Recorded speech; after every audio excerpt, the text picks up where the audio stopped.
बिस्मिल्लाहिर्रहमानिर्रहीम, अस्सलाम वालेकुम। सारी साजिशें नाकाम हो गई, सारी इन्वेस्टमेंट ज़ाया हो गई। ज़मीर फरोशों के लिए, मंडी लगाने वालों के लिए, ख़रीदारों और बिकने वालों के लिए तो क़यामत आ गई। सुप्रीम कोर्ट में जाना बड़ा महंगा पड़ गया।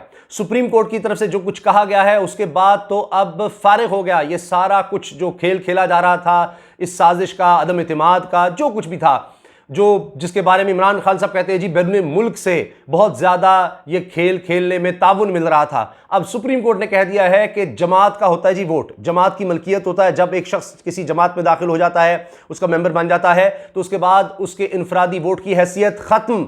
आइन के आर्टिकल का हवाला दिया है, आइन के आर्टिकल कि जो गवर्न करता है सियासी जमातों को, कि सियासी जमात की फिर ओनरशिप होती है। इसके बाद आप मुझे बताएं, जो लोग खरीदे गए थे, जो सोचा गया था कि जनाब वो इस तरह से जाएंगे और वोट डाल देंगे, ये गए इसलिए थे कि इनको रोका ना जाए। समात इस चीज़ की हो रही थी और उसमें जो रिमार्क सामने आए, ऑब्जर्वेशन सामने आई है, उसके बाद तो जनाब मायूसी छा गई है, बर्बादी हो गई है, कुछ नहीं बचा। सिर्फ यहां तक मामला नहीं रुका, बल्कि एक दफ़ा नहीं कई दफ़ा यह कहा गया कि जो मामला पार्लियामेंट का है वो पार्लियामेंट में निपटाएं।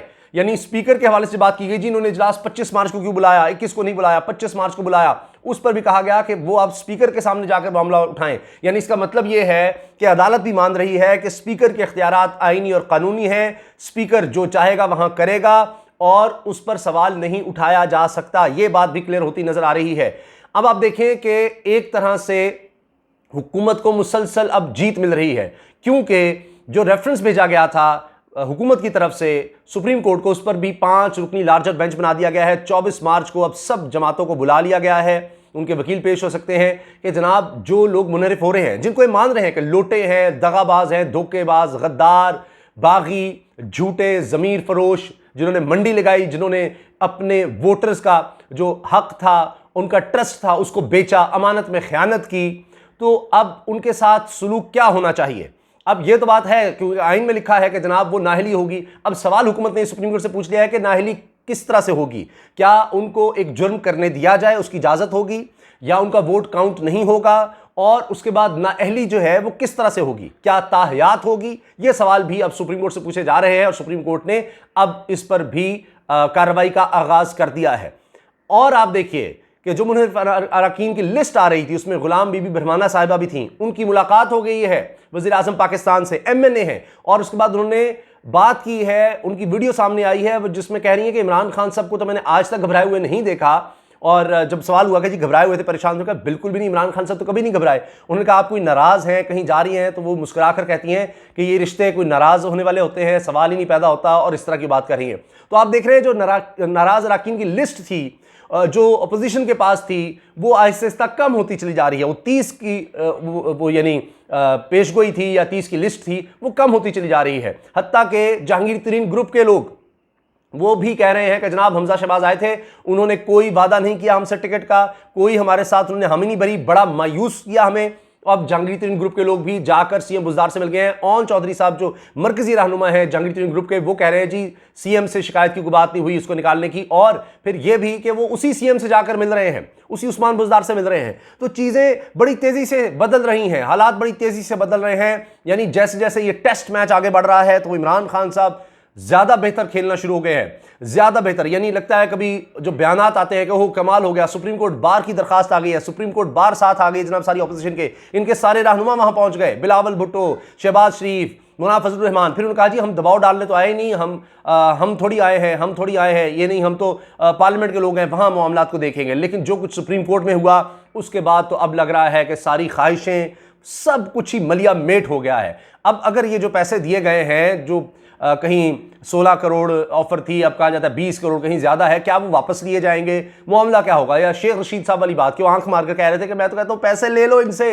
पैसे ले लो, लेकिन वोट इनकी खातिर न डालो। अब वो वोट भी फारिग होता नजर आ रहा है। अब मुझे बताएं, वो सारी इन्वेस्टमेंट भी गई, बदनामी भी हुई, सब लोग एक्सपोज होकर रह गए। तो फिर इसका मतलब इमरान खान ठीक कहते थे कि इन्होंने कमाल कर दिया है। मैं अल्लाह का शुक्र अदा करता हूँ, क्योंकि अब तो कौम एहतसाब कर सकती है, कौम बाहर निकल रही है, कौम अब अवेयर हो गई है कि ये इनके नाम पर क्या कुछ होता रहा है, किस तरह से ज़मीर बिकते रहे हैं। और मैं आपको बताऊं कि सुप्रीम कोर्ट की जजमेंट मौजूद है, जजमेंट मौजूद है, और 10 जजेस की। और ये एक रिवायत कह लें, ये काफ़ी मजबूत चीज़ होती है कि सुप्रीम कोर्ट का जो बड़े यानी बेंच का फैसला होगा, सुप्रीम कोर्ट का फैसला तो निचली अदालतों को, हाई कोर्ट वगैरह को मानना होता है, इसी तरह से नजीर पेश की जाती है, जी यही केस था इस तरह से, तो उसकी बड़ी वैल्यू होती है। तो 10 रुकनी बेंच ये फैसला दे चुका है कि जो जमीर फरोश होगा, जो बिकेगा, या जो जिसको कोई कहता है जी मुझे जमीर जाग गया, वो पार्टी से इनहराफ करेगा, तो वो पहले इस्तीफा दे, पहले पार्टी से इस्तीफा दे। अब जब इस्तीफा दे देंगे, वो मेंबर ही नहीं रहेंगे, तो वो इन्वेस्टमेंट तो फिर जाया हो गई, बर्बाद हो जाएंगे, ना घर के रहे ना घाट के, कहीं भी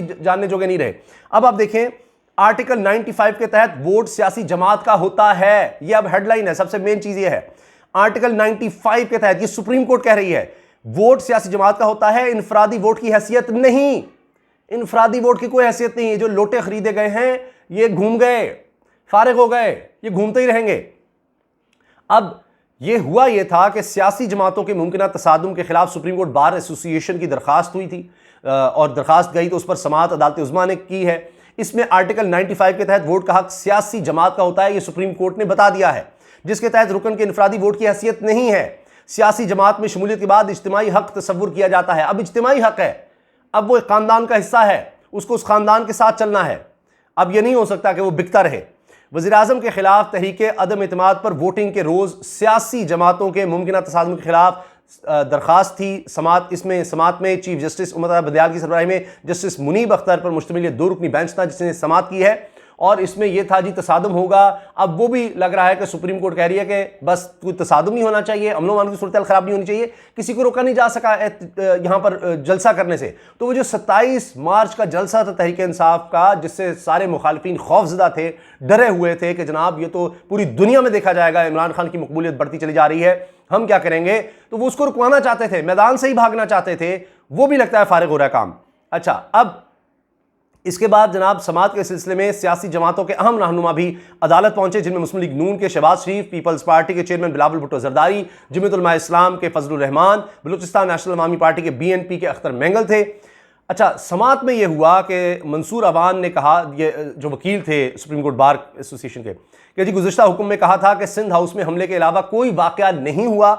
अब उन्होंने स्पीकर की शिकायत लगाना शुरू कर दी कि जी अच्छा आप कहते थे कि सिंध हाउस के अलावा कोई वाक़या नहीं हुआ, वो ठीक है जत्था आया था, उसको कंट्रोल करना चाहिए, एक वाक़े को लेकर क्या सारी कार्रवाई ख़त्म कर दी जाए, सब कुछ ही ख़त्म कर दिया जाए, यानी जलसे जुलूसी रोक दिए जाए।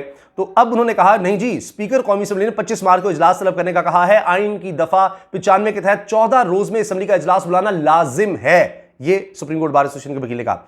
चीफ जस्टिस, और यही मौक़िफ़ अपोजिशन का भी है, चीफ जस्टिस ने कहा कि अदालत को देखना है कि किसी इवेंट की वजह से कोई वोट डालने से महरूम ना हो। वोट डालना अरकान का आईनी हक है कि हमने ये देखना है कि क्या इससे कोई 25 मार्च को करने से रोका जा रहा है, किसी को 25 मार्च को बुला लिया, क्या इससे कोई महरूम रह जाएगा वोट डालने से? क्या 25 को कोई डाल सकता है, नहीं डाल सकता? समात तो इस वाले से थी, दरख्वास्त तो इस वाले से आई थी कि वहाँ लोग ना इकट्ठे हों, जत्था ना हो, जलसा जुलूस ना हो, कि लोग आकर वोट डाल सकें, चाहे जो मुनहरिफ अरकान हैं वो भी आकर वोट डाल सकें। ये बेसिकली दरखास्त थी, कोई वहाँ पर हंगामा ना हो, रोका ना जाए किसी को। अच्छा, वकील सुप्रीम कोर्ट बार एसोसिएशन ने कहा कि रूल्स के मुताबिक 25 मार्च को तहरीक अदम इत्मीनाद पेश होगी।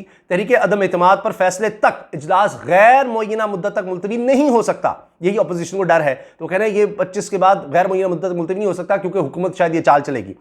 रूल 37 की खिलाफ वर्जी सिर्फ बेज़ाब्तगी नहीं होगी, यानी वो यही बात कि जी आइन तोड़ने के मुताबिक होगा, आइन का आर्टिकल 6 लगेगा। तो ये सवाल बनता है कि जो आप आइन तोड़ने का जिन लोगों को कह रहे हैं ज़मीर खरीद रहे हैं, तो उस पर क्या आर्टिकल 6 नहीं लगेगा आइन तोड़ने का, आइन से गद्दारी का? चीफ जस्टिस ने कहा कि यह तमाम असम्बली का अंदरूनी मामला है, ये सबसे अहम बात है, अंदरूनी मामला है जी असम्बली का, अदालत को उसमें ना लाएं। बेहतर होगा असम्बली की जंग असम्बली के अंदर लड़ी जाए। अदालत ने देखना है कि किसी के हुकूक मुतासर ना हो, बस अदालत ये देखेगी, असम्बली की जो जंग है वहां पर लड़े। चीफ जस्टिस ने कहा कि सियासी अमल में मुदाखलत नहीं करेंगे। सुप्रीम कोर्ट ने आइन और कानून के मुताबिक फैसला करना होता है। अदालत अभी तक असम्बली कार्रवाई में मुदाखलत पर कायल नहीं हुई। अदालत कायल नहीं हुई कि जी असम्बली की कार्रवाई में हम चले जाएं। अदालत सिर्फ चाहती है कि किसी के वोट का हक मुतासिर ना हो। तमाम नुकात स्पीकर के सामने उठाए जा सकते हैं। भाई आपका जो भी मसला आप स्पीकर के सामने जा सकते हैं। अगर वो कुछ गैर आईनी गैर कानूनी करेगा तो फिर जाहिर अदालत है ना, लेकिन अभी तो आपके पास वो फोरम है।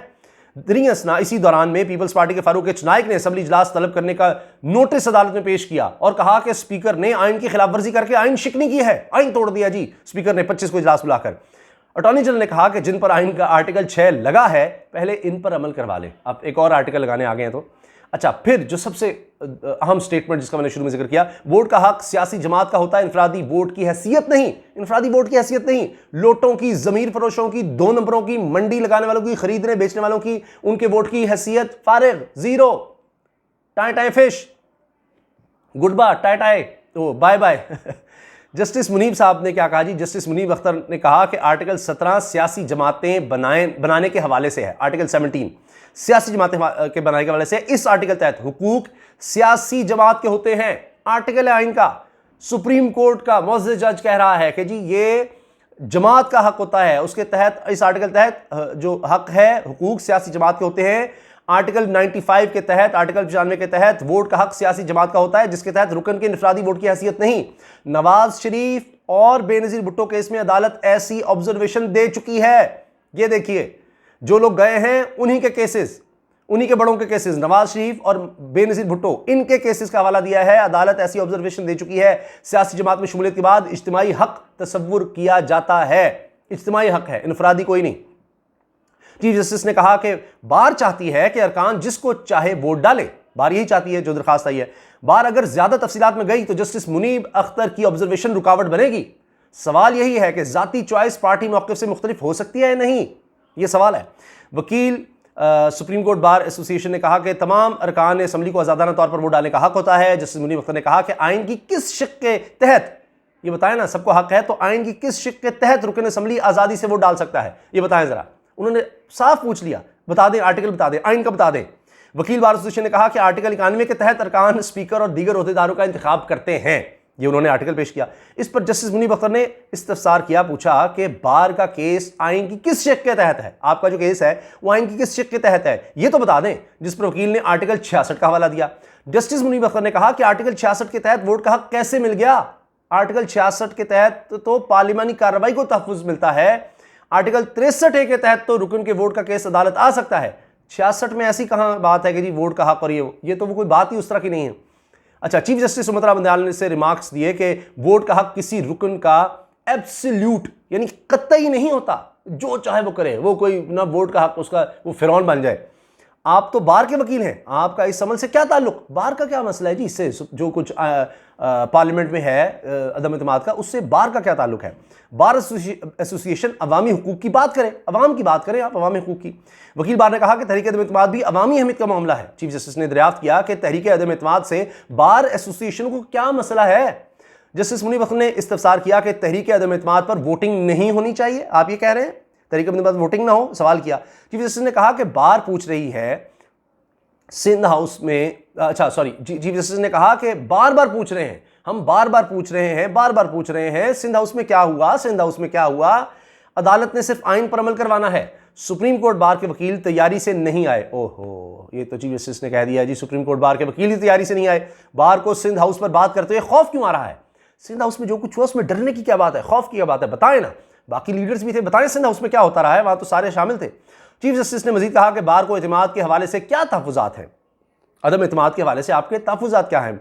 बार के वकील को सुन चुके हैं, अब आईजी इस्लामाबाद को सुनेंगे। आईजी साहब क्या दफ़ा 144 लग गई है, जिस पर आईजी इस्लामाबाद ने कहा जी इस्लामाबाद में पहले से ही दफ़ा 144 नाफिज है, रेड जोन के इतराफ़ तक दफ़ा 144 का दायरा बढ़ा दिया है। और फिर जाहिर है कि देखा गया कि उन्होंने बताया जी ने कि जी जत्था नहीं था, पहले 2 रकानी असम्बली आए, उन समेत 15 अफराद थे, गिरफ्तार भी उनको किया गया, FIR हो चुकी है। जो भी मसला है आप उसकी कार्रवाई देख सकते हैं, आगे भी देखेंगे। चीफ जस्टिस ने इस पर आगे कहा कि हम उसको देखते रहेंगे, ऐसे नहीं छोड़ेंगे। और फिर ये कि जी सियासी जमातें अपनी सियासी ताकत पार्लियामेंट में जाहिर करें, ठीक है। दौरान समाज चीफ जस्टिस ने मार्क्स दिए कि सियासी जमातें अपनी सियासी ताकत पार्लियामेंट में जाहिर करें, सियासी जमातें बताएं कि वो चाहती क्या है। पुलिस किसी रुकन असम्बली पर हाथ नहीं उठा सकती। चीफ जस्टिस ने रिमार्क्स दिए कि रुकन असम्बली कानून तोड़ेगा तो पुलिस भी एक्शन लेगी। अदालत ने सियासी क़यादत के दरमियान साजिश का किरदार अदा करना है ताकि जमहूरियत चलती रहे। हसास वक्त में मसलहत के लिए केस सुन रहे हैं। अटॉर्नी जनरल खालिद जावेद खान ने कहा कि सिंध हाउस पर हमले का किसी सूरत दिफा नहीं कर सकता। वज़ीर-ए-आज़म को अदालत की तशवीश से आगाह किया। वज़ीर-ए-आज़म ने कहा कि पुरतशद्दुद मुज़ाहिरे किसी सूरत बर्दाश्त नहीं, FIR दर्ज हो चुकी, जिसको शिकायत है मुतल्लिका फोरम पर जाए। फिर कहा कि जी सिंध हाउस जैसा वाक़या दोबारा नहीं होना चाहिए, अटॉर्नी जनरल ने कहा। और मैं अपने ओहदे के तक़द्दुस का ख्याल रखूँगा, किसी पार्टी को प्रेजेंट नहीं कर रहा। और फिर यह कि जी आईजी इस्लामाबाद ने आगाह किया कि JUI फे भी सिंध हाउस जाने की कोशिश की, इसने आईजी इस्लामाबाद ने कहा, तो इन्हें बलूचिस्तान हाउस के करीब रोक लिया। सिंध हाउस वाक़े पर शर्मिंदा हैं। फिर जनाब ये कहा गया चीफ जस्टिस की तरफ से कि जिस हाउस वाक़या पुलिस की नाकामी नजर आता है, असल चीज़ अरकान के वोट डालने से रोकने का मामला है। डी चौक पर माजी करीब में भी कुछ हुआ जिसके साथ सामने आए। हफ्ते को केस सुनने का मकसद सबको आइन के मुताबिक काम करने का कहना है। देखेंगे सिंध हाउस हमले की तहकीकात कहाँ तक पहुँचती हैं। अच्छा, फिर अटॉर्नी जनरल ने कहा जी मैं ये कहता हूं कि किसी को नहीं रोका जाएगा, आवाम को असम्बली इजलास के मौके पर रेड जोन में दाखिले की इजाजत ही नहीं होगी, सुप्रीम कोर्ट बार की इस्तदा से कोई इख्तलाफ ही नहीं है, सबको हक है वो आकर वोट डालें। जस्टिस मुनीब अख्तर ने कहा कि आर्टिकल 254 को शायद गलत अंदाज में लिया गया है। अटॉर्नी जनरल ने कहा कि अदालत पार्लिमानी कार्रवाई पर बात नहीं कर रही, वरना ताखीर की वजह बताता। बार ने तमाम इदारों को कानून के मुताबिक इक़दामात की इस्तदा की है। बार की दूसरी इस्तदा यानी बार की तरफ से जो दरखास्त है उसमें कहा गया है कि अमन अमान और जलसे जुलूस के हवाले से उसमें बात की गई है। वज़ीर-ए-आज़म गुफ्तगू के बाद अदालत को कुछ बातें वाज़ेह करना चाहता हूँ। और उन्होंने कहा जी असम्बली इजलास के मौके पर कोई जत्था असम्बली के बाहर नहीं होगा, किसी रुकन असम्बली को हुजूम के जरिए नहीं रोका जाएगा। कई सियासी जमातों ने बयान दिए हैं, पुलिस और मुतल्लिका इदारों को अहकाम जारी कर रहे हैं, आवाम को असम्बली इजलास के मौके पर रेड जोन में दाखिल होने की इजाज़त ही नहीं होगी। फिर अटॉर्नी जनरल ने कहा कि पार्टी पॉलिसी के खिलाफ वोट डालने पर आर्टिकल 63A की कार्रवाई होगी। हुक्मरान जमात पर हॉर्स ट्रेडिंग का कोई इल्ज़ाम नहीं है।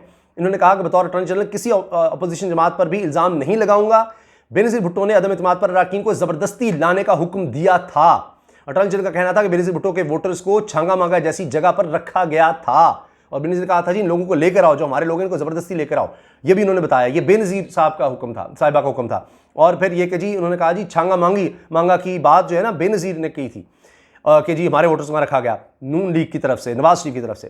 फिर उन्होंने कहा कि कोई रुकन इजलास में ना आना चाहे तो ज़बरदस्ती नहीं लाया जाएगा। पार्टी सरबराह आर्टिकल 63A के तहत अपना इख्तियार इस्तेमाल कर सकता है, उससे तो नहीं आप रोक सकते, यानी वो डी नोटिफाई हो सकते हैं, नाअहल हो सकते हैं। जस्टिस मुनीब अख्तर ने कहा कि कोई जमात इजलास में दाखिले से रोके और इसका रुकन इजलास चला जाए तो क्या होगा, ठीक है। जिस पर अटॉर्नी जनरल ने कहा कि पार्टी पॉलिसी के खिलाफ डालने वालों को रोका नहीं जा सकता, जो जाएगा उसको हम रोकेंगे नहीं। अटॉर्नी जनरल ने कहा कि पार्टी पॉलिसी के खिलाफ वोट डालने वालों को रोका नहीं जा सकता, इस नुक्ते पर हुकूमत से हिदायत की भी जरूरत नहीं है। हमें जरूरत ही नहीं हुकूमत से हिदायत लेने की, मैं आपको बता रहा हूं जो आना चाहेगा उसको आने दिया जाएगा, खत्म बात। इन्होंने कहा कोई भी सरकारी अफसर गैर कानूनी हुक्म मानने का पाबंद नहीं, यकीन दहानी करवाता हूं कि पार्लिमानी कार्रवाई आइन के मुताबिक होगी। फिर फारूक एच नाइक ने कहा जो पीपल्स पार्टी के वकील हैं कि जी हालात में तलखी है, इसलिए स्पीकर साहब को इजलास बुलाना चाहिए। ताहम चीफ जस्टिस ने सवाल किया कि हमारे पास दस्तावेजात नहीं है कि 25 को इजलास बुलाने की वजह है, बताएं।